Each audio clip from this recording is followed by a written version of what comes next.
시청자 여러분 안녕하십니까? 3월 10일 목요일 뉴스타트 1부 시작합니다.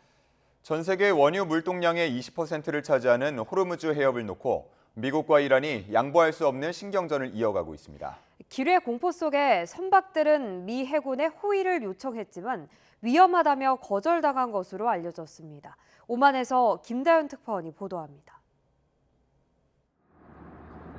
트럼프 대통령이 미 해군에 유조선 호송작전 가능성을 처음 언급한 건 현지 시각 3일입니다. 이란이 호르무즈 해협에서 석유 한 방울도 못 나간다고 경고한 지 하루 만입니다. 다만 필요할 경우라는 단서를 달았습니다. 이후 상선들은 매일같이 미 해군에 보호 요청을 했는데 아직 받아들인 사례는 한 건도 없는 거로 알려졌습니다. 이란의 공격 위험이 커 실제 호위 작전은 어렵다는 판단으로 앞선 발언과 온도차가 드러나는 대목입니다. That is coming along, as you see very well. They have no navy, it's been knocked out. They have no air force, it's been knocked out.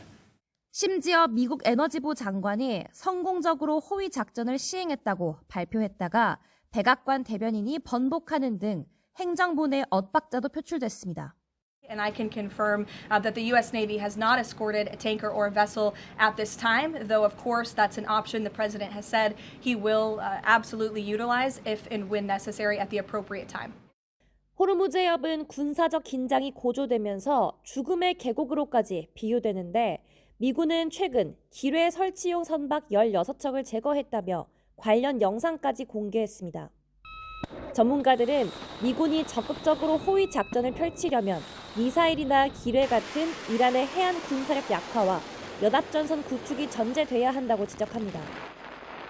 미국이 걸프국과 함께 호르무즈 주변의 이란 군사시설을 타격하기 시작할 때가 작전 신호탄이 될 수 있다는 겁니다.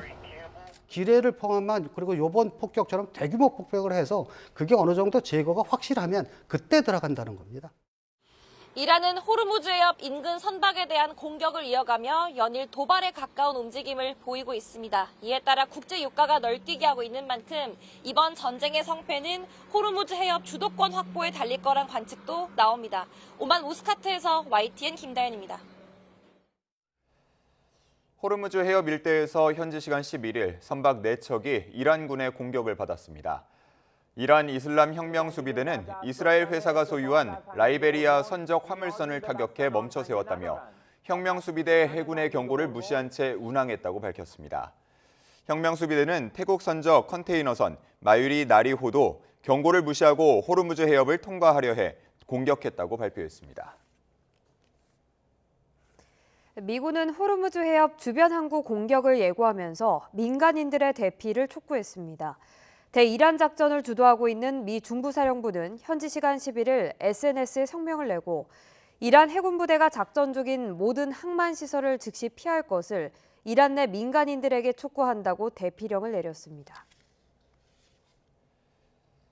아랍에미리트 두바이 국제공항 근처에서 드론 공습으로 부상자가 발생했다고 두바이 정부 공보국이 밝혔습니다. 두바이 공보국은 드론 2대가 두바이 국제공항 인근에 떨어져 가나인 2명과 방글라데시인 1명, 인도인 1명이 다쳤다고 설명했습니다. 다만 드론 공격에도 항공기 운항은 정상적으로 이루어지고 있다고 전했습니다. 이스라엘군이 이란과 레바논에서 대대적인 파상 공습을 벌이면서 전쟁은 시간 제한 없이 계속될 거라고 밝혔습니다. 이란도 이스라엘군 정보국과 중동 곳곳을 보복 타격하면서 결사항전의 태세로 맞서고 있습니다. 요르단 암만에서 조수연 특파원이 보도합니다. 현지 시간 11일 오후 이스라엘군이 광범위한 파상 공습을 시작했다고 발표했습니다. 이번 군사작전은 이란과 레바논에서 동시다발적으로 이루어졌습니다. 이란의 핵심 군사시설뿐 아니라 레바논에서 이란을 지원하는 헤즈볼라 기반 시설까지 타격하며 압박을 강화했습니다. 이스라엘 정부는 전쟁에는 시간 제한이 없다며 목표를 이룰 때까지 멈추지 않겠다고 강조했습니다. אנחנו נמשיך לפעול ולכתוש את המשטר הזה וגם את היעדים האסטרטגיים של המשטר הזה בטהרן בכל רחבי איראן. 이에 맞서 이란 혁명 수비대도 이란에 드리워진 전쟁의 그림자가 걷어질 때까지 싸울 것이라고 주장했습니다. 또 미국과 이스라엘이 주거 지역을 공격해 민간인 사망자가 1,300여 명으로 늘었다며 보복을 다짐했습니다. 혁명수비대는 이스라엘군 정보국 아만과 하이파에 있는 해군 기지를 추가로 타격했습니다. 양측의 미사일 공방이 격화하면서 이스라엘에 인접한 이곳 요르단에서도 공습 사이렌과 요격음이 끊이지 않고 있습니다. 중동 곳곳의 에너지 시설과 미군 시설도 계속 이란의 표적이 되고 있습니다. 사우디아라비아 국방부는 남서부 지역 유전으로 향하던 드론 7대를 격추했고 두바이 국제공항 인근에는 드론 2대가 떨어지면서 외국인 4명이 다쳤습니다. 이란은 쿠웨이트 아리프잔 미군 기지, 바레인에 있는 미 해군 제5함대 기지와 이라크 내 미군 기지에도 미사일 공격을 감행하며 중동 전역을 흔들고 있습니다. 암만에서 YTN 조수연입니다. 미국은 이란이 항복을 선언하든 안 하든 트럼프 대통령이 목표를 완전히 이뤘다고 판단할 때 전쟁이 끝난다고 못 박았습니다. 그런데 오히려 이란은 미국의 휴전 메시지를 거부하고 종전은 없다고 받아친 것으로 전해져 해결의 실마리는 여전히 보이지 않고 있습니다. 김종욱 기자입니다. 전쟁이 매우 빨리 끝날 거라던 트럼프 대통령. 이어 전쟁은 자신이 끝내고 싶을 때 끝날 거라고 연일 강조합니다.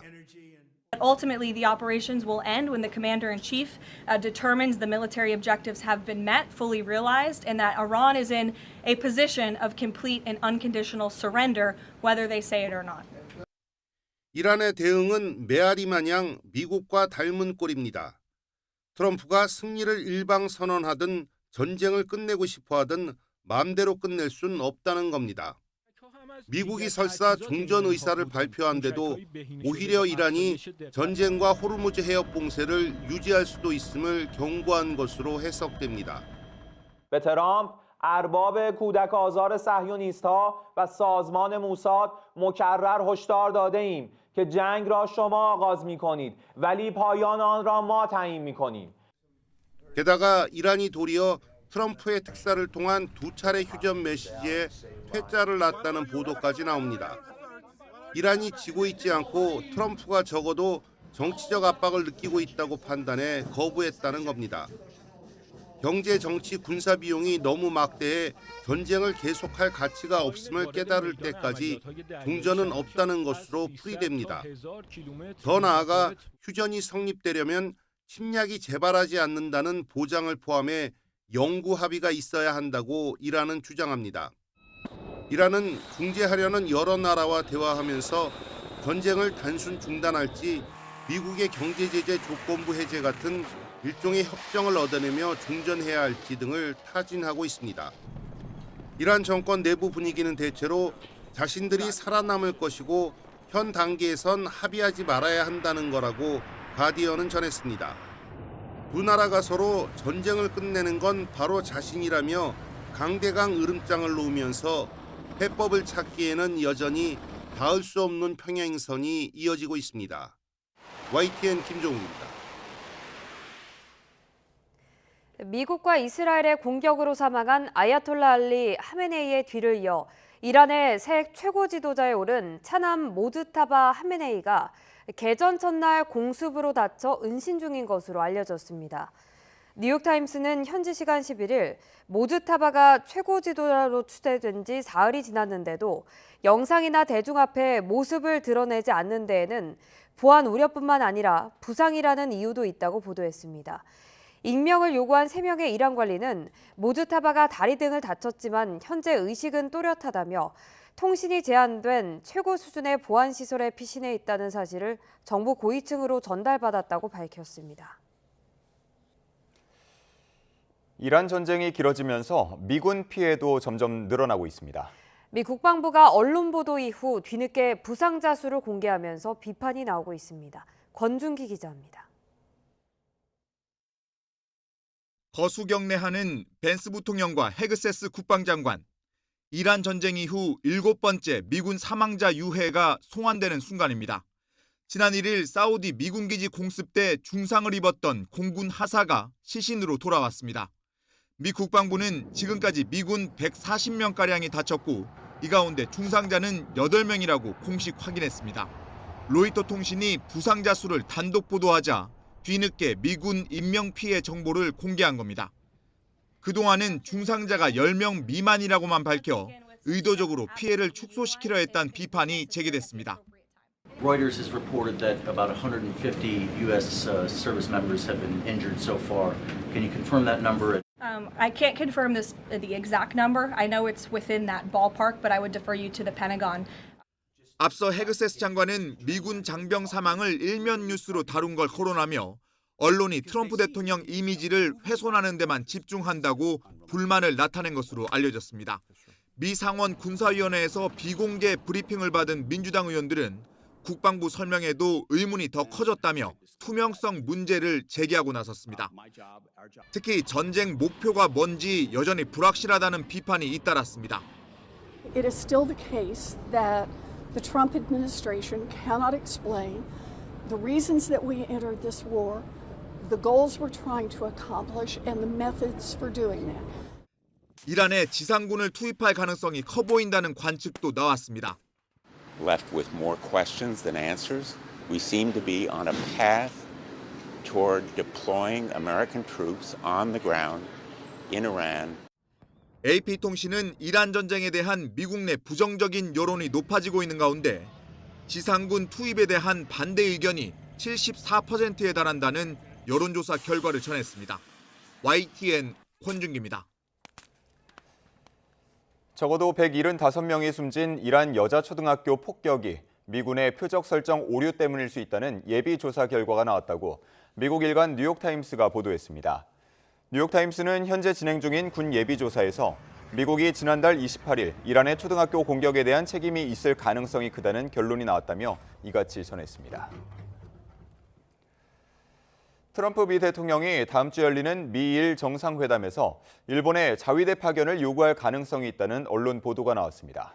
호르무즈 해협에서 유조선을 호위하는 등 구체적인 방안도 거론되고 있는데 법적 근거가 핵심 쟁점이 될 걸로 보입니다. 도쿄에서 이승배 특파원이 보도합니다. 일본 정부는 미국과 이스라엘이 이란을 공격한 것에 대해 지금까지 평가를 자제해왔습니다. 자위대의 파견 가능성에 대해서도 분명히 선을 그었습니다. 現時点においてもその存立危機事態に該当するといった判断は行っておりません。もちろんホルムズ海峡をめぐる情勢につきましては重大な関心を持って情報収集を続けているところであります。 다카이치 총리 역시 국제사회와 협력을 강조하며 신중함을 내비쳤습니다. ホルムズ海峡でのタンカー越えに関してはこれ日本政府に対して、米国から、何ら要請はなされておりません。 하지만 다음 주 정상회담에서 두 정상이 직접 만날 때는 상황이 달라질 거란 관측이 나왔습니다. 요미우리 신문은 트럼프 미국 대통령이 다카이치 총리에게 명확한 지지를 요청할 가능성이 있다고 보도했습니다. 일본 자위대를 중동에 파견해달라고 요구할 수 있다는 것입니다. 호르무즈 해협에서 유조선을 호위하거나 기뢰 제거 작전에 참여하는 방안 등도 배제할 수 없다고 전망했습니다. 일본 정부 내에서는 자위대 초계기나 공중급유기를 파견하는 방안도 선택지로 나왔다고 아사히 신문은 전했습니다. 실제 그렇다면 일본으로선 이란과 관계에도 부담이겠지만 가장 큰 문제는 법적 근거입니다. 자위대를 파견하려면 존립 위기 사태나 그전 단계인 중요 영향 사태에 해당해야 가능하기 때문입니다. 지난 2015년 아베 전 총리는 호르무즈 해협 봉쇄를 존립 위기 사태 사례로 판단한 적이 있습니다.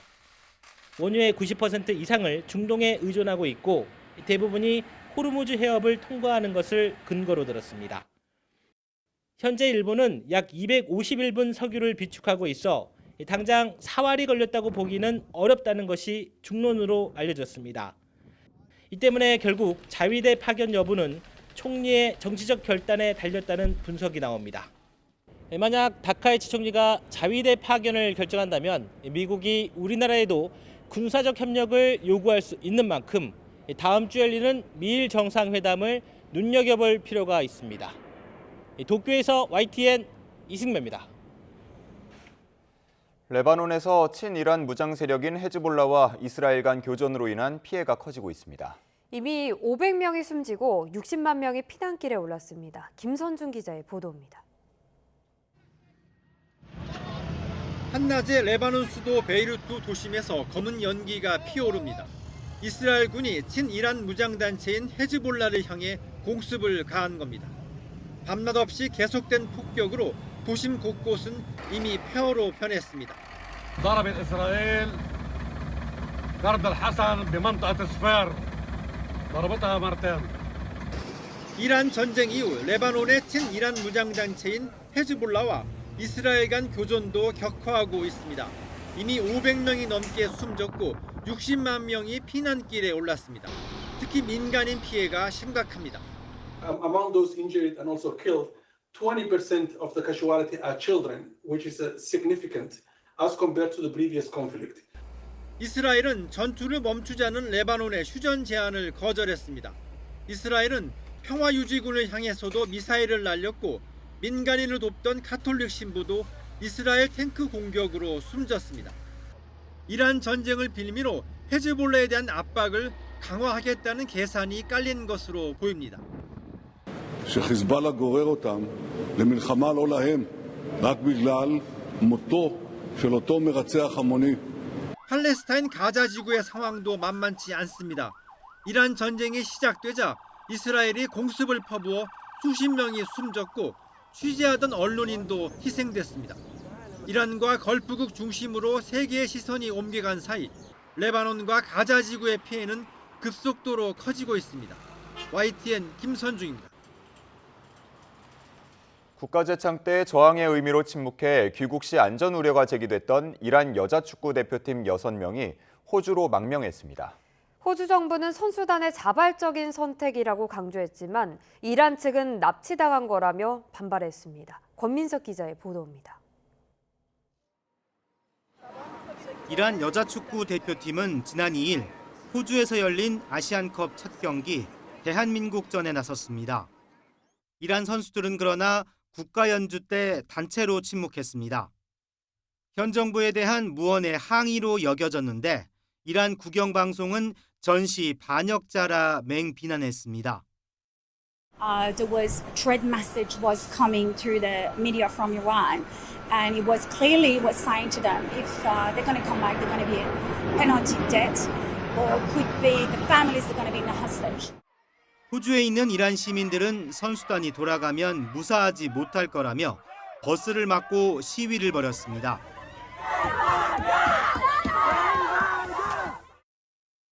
앞서 트럼프 대통령도 살해될 가능성이 큰 이란으로 이들을 보내선 안 된다며 대응을 촉구했습니다. 이에 호주 정부는 이란 여자 선수들의 망명을 허용했습니다. 주장인 자흐라 간바리 등 5명의 보호 요청을 먼저 수용했고 선수 1명과 스태프 1명의 추가 망명도 받아들였습니다. 호주 경찰과 정부 당국자가 이들을 안전한 곳으로 이동시켜 면담한 뒤 인도주의 비자를 발급했습니다. 다만 7명 가운데 1명이 마지막에 마음을 바꿔 6명만 호주에 남았습니다. Australians have been moved by the plight of these brave women. They're safe here and they should feel at home here. 나머지 선수단은 시드니 공항에서 출발해 말레이시아 쿠알라룸푸르에 머물며 본국 귀국을 기다리고 있습니다.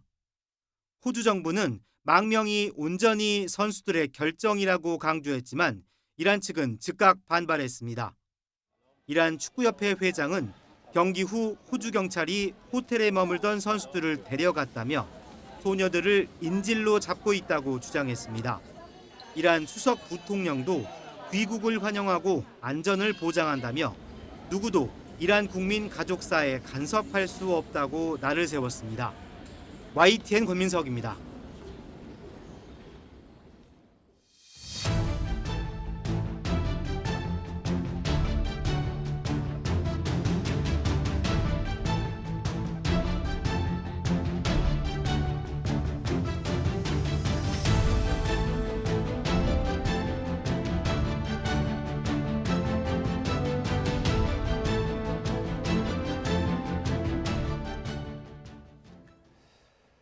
중동 지역 정세가 악화하면서 호르무즈 해협 봉쇄 장기화 가능성이 계속 제기되고 있습니다. 정부는 우리 기업이 분쟁에 휘말려 피해를 보는 걸 막기 위해서 법률 대응 안내에 나섰습니다. 권준수 기자입니다.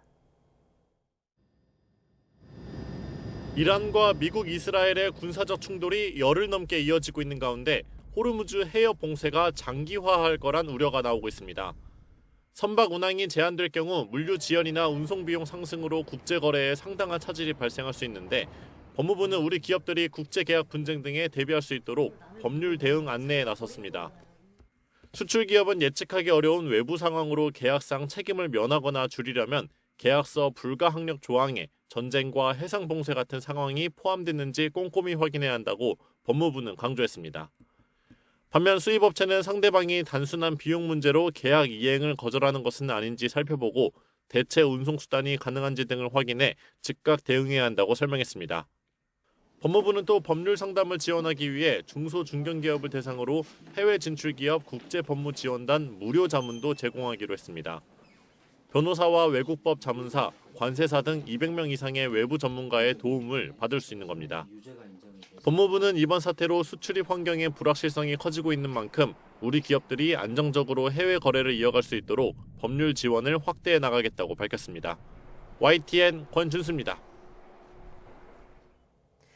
국제에너지기구 IEA가 전략 비축유 공동 방출을 결정한 가운데 우리나라는 전체 방출 물량의 5.6%에 해당하는 2,246만 배럴을 방출할 예정입니다. 산업통상부는 어제 보도자료를 내고 우리나라도 IEA 국제공조에 동참한다며 이같이 밝혔습니다. 산업부는 방출 시기와 물량 등 구체적인 사항은 우리나라의 여건과 국익을 고려해 IEA 사무국과 협의하겠다고 설명했습니다. 석유 최고가격 지정제와 유류세 인하로 물가 충격에 대응하고 있는 정부는 사태 장기화에 대비해 추가 물량 확보에 총력을 기울이고 있습니다.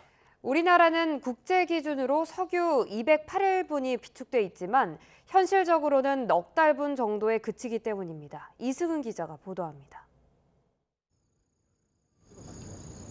우리나라 석유 비축 물량은 1월 기준 1억 9천만 배럴입니다. 정부 1억 배럴, 민간 9천만 배럴입니다. 국제에너지기구 IEA 기준 208일을 버틸 수 있는 양으로 지속일수 기준 세계 6위입니다. 여기에 우선 구매권을 행사할 수 있는 산유 국가의 공동 비축 물량 2천만 배럴, UAE에서 도입하기로 한 600만 배럴이 추가로 확보돼 있다고 정부는 밝혔습니다. 애국 정유사가 가지고 있는 국내 비축 기지에 686만 배럴이 있습니다. 이 물량을 저희가 필요에 의해서 사용할 수 있는 그 권한인데요. 그 권한을 행사해서 비축 물량을 좀 확보를 한다. 우리나라의 하루 석유 소비량은 내수와 수출 합쳐 평균 280만 배럴입니다. 호르무즈 해협 외의 경로로 들어오는 수입분 등을 감안하면 현재 비축유로 120일 정도 버틸 수 있습니다. 석유화학 쪽에 일절 쓰이지 않는다는 전제는 조금 IEA 기준이긴 하지만 우리나라 상황에서는 우리가 기준으로 약간 차이가 있죠. 그래서 그런 기준으로 보면 조금 이제 208일분이라는 게 얼마냐 이런 게 한 4달 이 정도로 좀 현실적으로 줄어들죠. 그래서 그런 상황에 대해서 충분하게 다 논의를 했고 석유 최고 가격 고시와 유류세 인하 등 물가 대책 외에 사태 장기화 대책의 관건은 물량 확보입니다. 장기적으로는 사실 지금 가지고 있는 비축류를 좀 방출을 하는 게 가능할 거고요. 동시에 수요 측면에서 수요 감축에 대한 부분들을 좀 고민을 해야 될 겁니다. 다변화에 대한 부분들은 중장기적인 과제를 가지고 우리가 노력해야 되는 사안이다. 호르무즈 해협을 통과하지 않는 대체 지역 물량 확보는 물론 석유공사 해외 생산분 도입, 원전과 재생에너지 등 대체 에너지원 확대 방안도 함께 검토되고 있습니다. YTN 이승은입니다. 구윤철 부총리 겸 재정경제부 장관은 석유 최고 가격제와 관련해 2주 단위로 시장 상황을 봐가면서 운영하겠다고 밝혔습니다. 구 부총리는 국회 재정경제기획위원회 전체 회의에서 전쟁 상황 이전의 유가와 지금 올랐을 때 적정한 정도를 고려해 최고 가격을 설정하면 보조금 자체는 높아지지 않을 거라며 이같이 말했습니다. 유가가 어느 정도 수준이면 가격 상한제를 철회할 수 있느냐는 질의에는 설정한 가격보다 안정화돼 내려오는 경우이며 1,800원대가 되지 않을까 생각한다고 답했습니다. 훌쩍 뛴 기름값에 연료 소비량이 많은 중장비 관련 업체도 타격이 이만저만이 아닙니다. 건설 불황까지 겹쳐 이중고를 겪고 있는데 이수빈 기자가 현장을 취재했습니다. 주차장 한쪽에 대형 기중기들이 일렬로 줄지어 섰습니다. 공사장에서 또 조선소에서 이리저리 바삐 작동해야 할 시간이건만 여기 이렇게 덩그러니 놓여 있습니다. 역시 기름값 때문입니다. 이 차고지에서 차가 이렇게 정체되어 있으면 안 돼요. 이 자들은 현장을 가서 현장에서 작업을 해야 되는 그런 장비들인데 지금 나가지를 못하고 다 이렇게 있는 상태에다가 엎친 데 덮친 격으로 기름값까지 올라버리게 되면은 나름대로 경쟁이 사업자 측에서는 사업하기가 힘들어지죠. 기중기 가동에 드는 기름값은 물론 작업 장소까지 옮기는 데 드는 비용도 만만치 않습니다.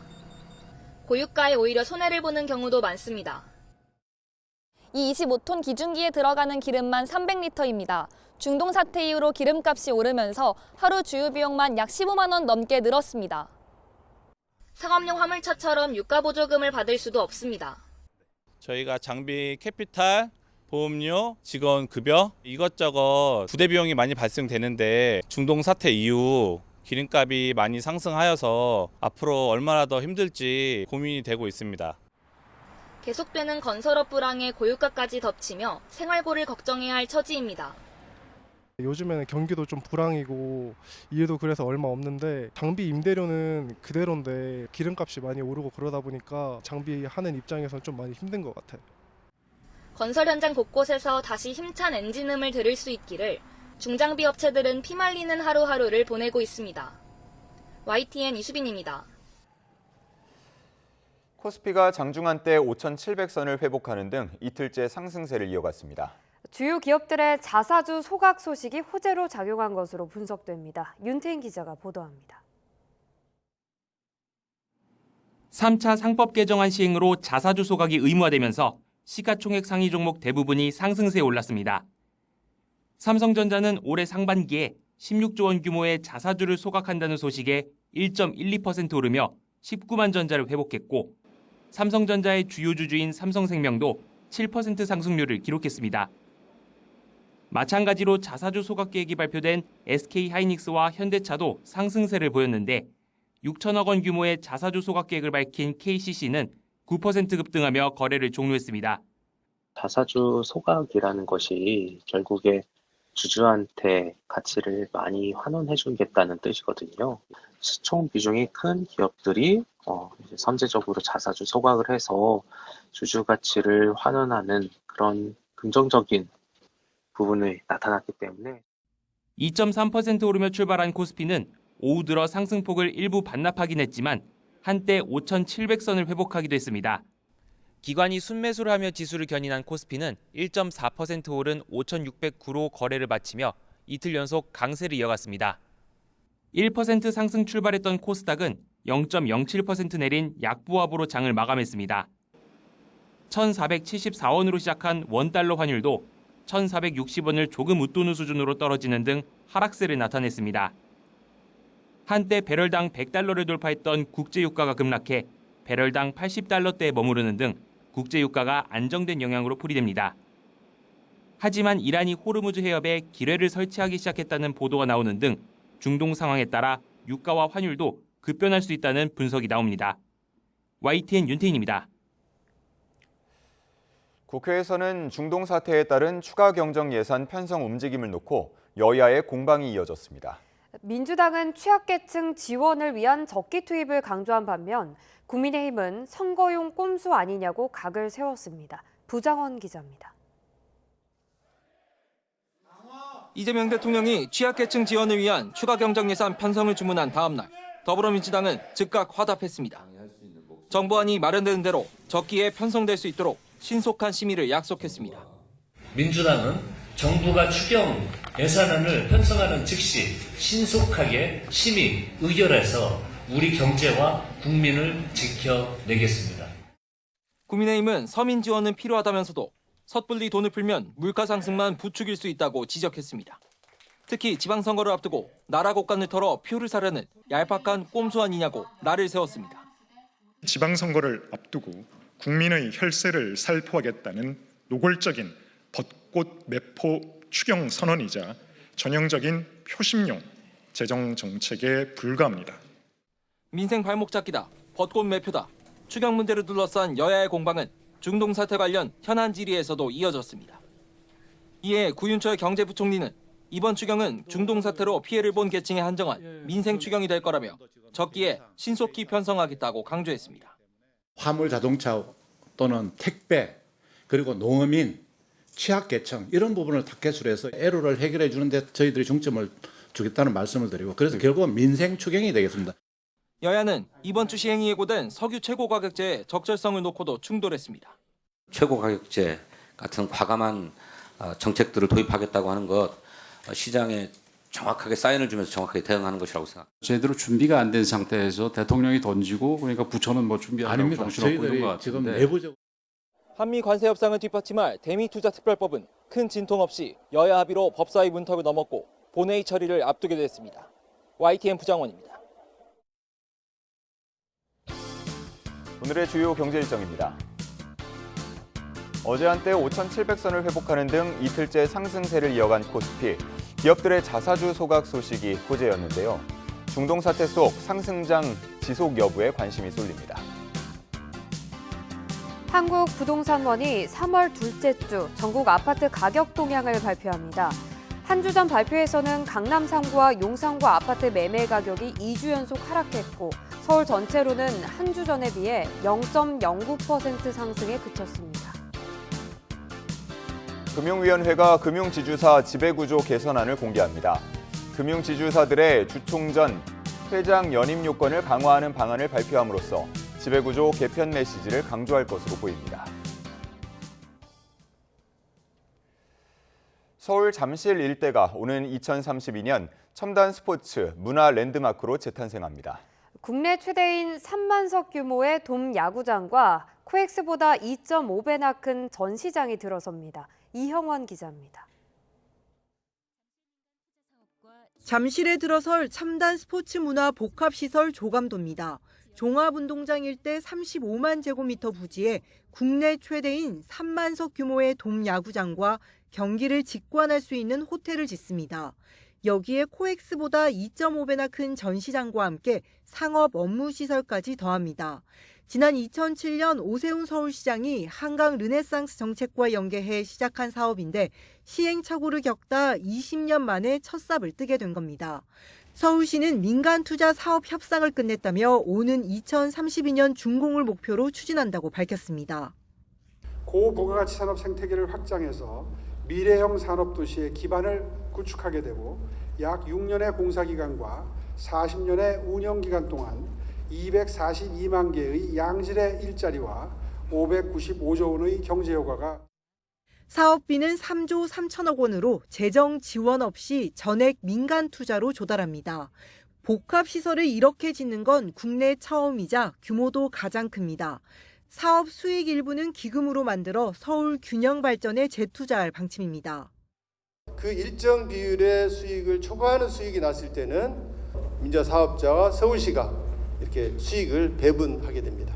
서울시가 8, 민간 사업자가 2, 8대 1에서 시는 잠실이 스포츠 성지를 넘어 미래 산업 인프라와 친환경 미래형 단지 등 서울의 미래를 상징하고 글로벌 경쟁력을 좌우하는 새로운 무대가 될 것이라고 강조했습니다.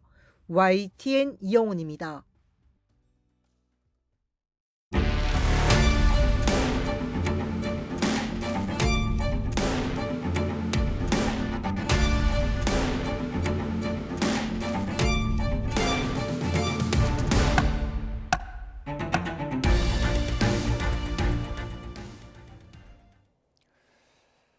재판 소원과 법 왜곡죄 신설, 대법관 증언을 골자로 하는 사법 3법이 오늘 0시를 기해 공포됐습니다.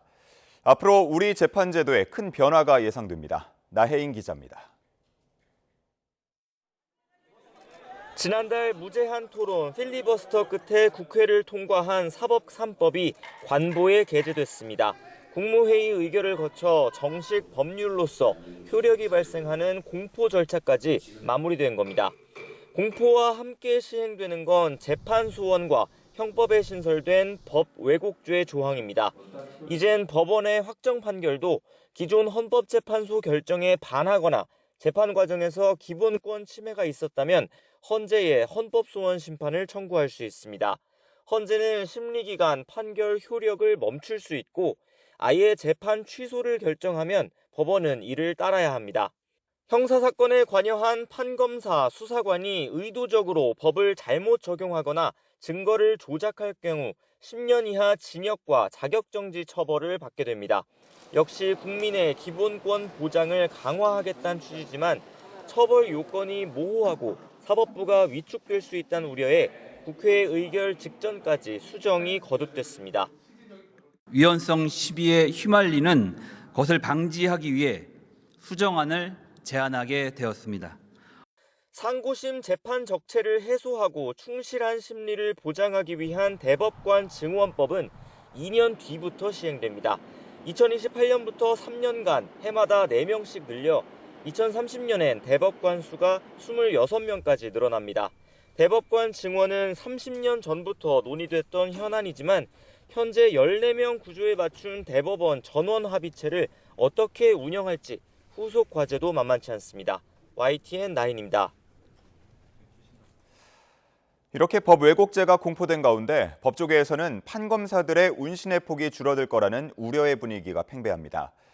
다만 의도적으로 법령을 잘못 해석했을 때 제한적으로 적용될 거라며 지나친 걱정이라는 시선도 있습니다.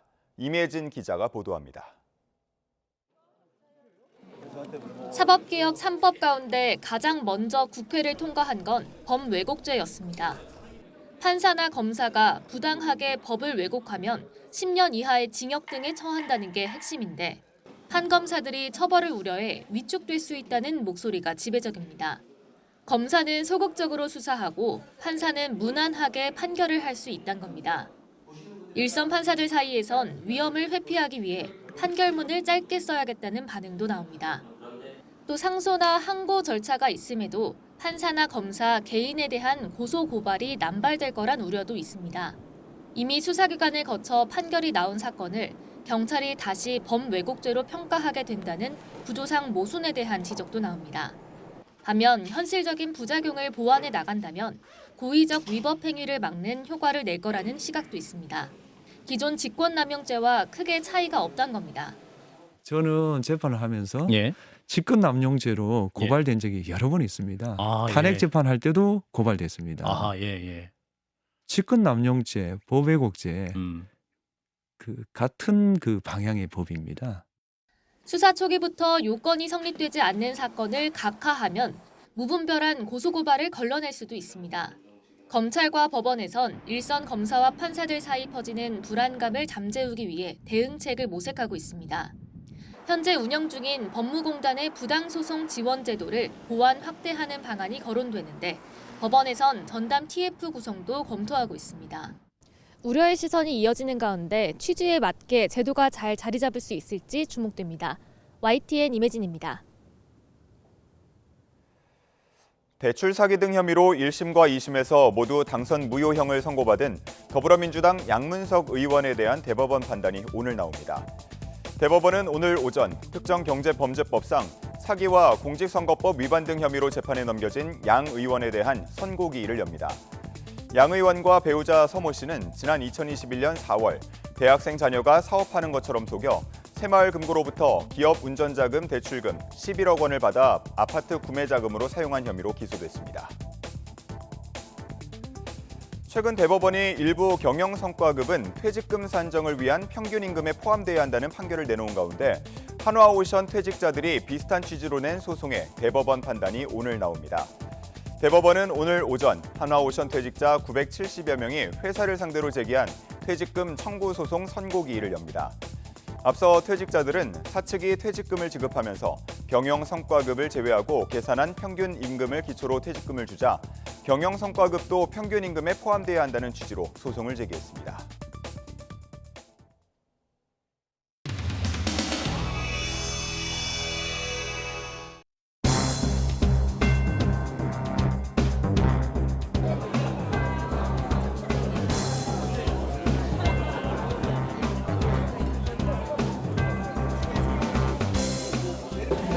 그러니까 잘했어. 대단하다.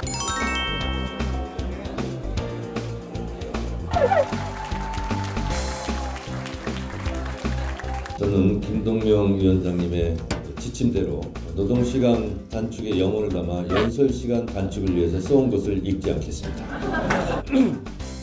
저는 혹시 잘못하다가 축사가 24시간 진행될 수도 있어서 써온 축사를 읽도록 하겠습니다.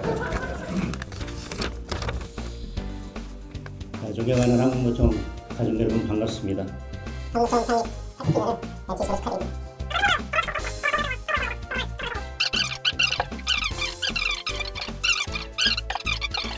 동시에 지난 윤석열 정부의 노동개혁 추진 과정에서 노동자 여러분의 의견을 충분히 수렴하지 못했다는 우리 당의 반성을 담은 것이기도 합니다.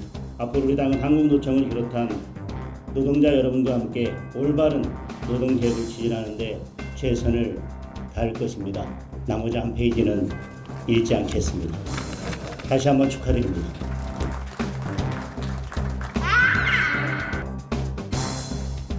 대표님, 어제 그 결의문 채택 후에 입장 안 밝히셨는데 저륜 관련 입장 밝히실 게 있으실까요?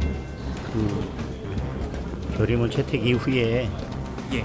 제가 수석 대변인 통해서 제 입장은 다 말씀드렸습니다. 어제 의총에서 한마디 안 하신 이유가 있으실까요? 의원님들 의견, 여러 의견들을 제가 잘 들었습니다. 민주당에서 반쪽 장관님 대표가 만나자는데 만나십니까? 박민영 장례차 인사 조치할 생각 있으십니까? 강성 유튜버들은 탈당 가능성도 얘기하는데요.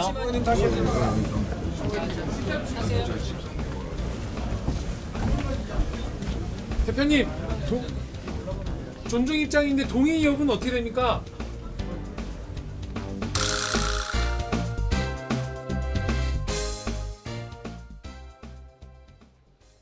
오늘도 이맘때 봄 날씨가 예상됩니다. 이 시각 서울의 기온이 1.4도로 쌀쌀하지만 한낮에는 13도까지 올라서 비교적 온화하겠습니다. 크게 벌어지는 일교차를 염두에 두시기 바랍니다. 오늘 동해안과 영남을 시작으로 동쪽 곳곳에 비나 눈 예보가 있습니다. 강원 산간에는 최고 20cm의 눈이 예상돼 대설특보가 내려졌고요. 울릉도 독도에는 3에서 8cm, 그 밖에 경북 북동 산간에도 1에서 5cm의 눈이 내리겠습니다. 그 밖의 지역은 구름만 많겠지만 공기가 탁하겠습니다. 서쪽을 중심으로는 종일, 그 밖의 동쪽 지역은 오전까지 초미세먼지 농도 나쁨 수준이 예상됩니다. 동쪽 지역은 내일 오후까지 비나 눈이 이어지겠고 당분간 예년 수준의 봄 날씨가 이어질 전망입니다. 날씨였습니다. 이상으로 뉴스타트 1부 마칩니다. 잠시 후 2부가 이어집니다. 시청해주신 여러분 고맙습니다.